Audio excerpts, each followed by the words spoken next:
ব্রিসবেনে অনুষ্ঠিত হতে চলা ভারত বনাম অস্ট্রেলিয়া তৃতীয় টেস্টের আগে দুর্দান্ত চাল চেলে ফেলল বিসিসিআই অর্থাৎ ভারতীয় cricket control board.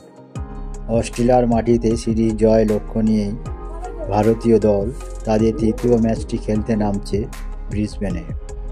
Shubman Gill এবং ঋষভ পান্থের গাব্বায় খেলা সেই ঐতিহাসিক ইনিংস এখনও মনে আছে ভারতীয় ভক্তদের।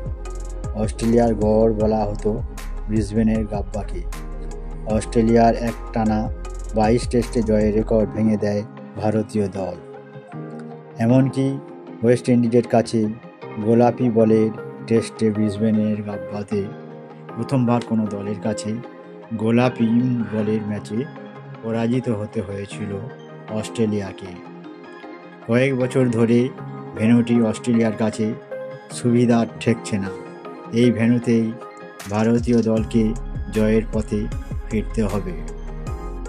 বেশ কিছু সূত্রের খবর অনুযায়ী ভারতীয় টেস্ট দলে এন্ট্রি নিতে চলেছেন হার্দিক পান্ডিয়া।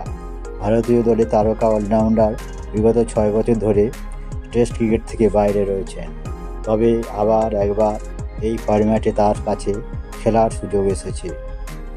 ভারতীয় দলের প্রধান কোচ গৌতম গম্ভীর যে কোনো মূল্যে তার অধীনে দলকে ওয়ার্ল্ড টেস্ট চ্যাম্পিয়নশিপের ফাইনালে খেলতে দেখতে চাইছেন।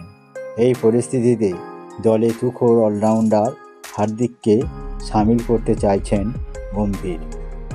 হার্দিক পান্ডিয়া হলেন এমন একজন খেলোয়াড় যিনি ব্যাটসম্যান ও বোলারের দায়িত্বটি ভালোভাবে পালন করতে পারবেন।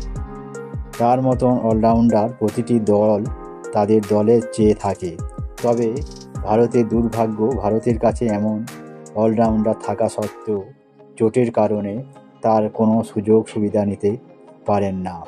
চলতি সিরিজে ভারতীয় দলের হয়ে প্রতিনিধিত্ব করতে দেখা যাচ্ছে নীতিশ রেড্ডিকে। তিনি এই সিরিজে ব্যাট হাতে দুর্দান্ত প্রদর্শন করলেও বল হাতে তাকে এখনও পর্যন্ত সাবলীল দেখা যায়নি।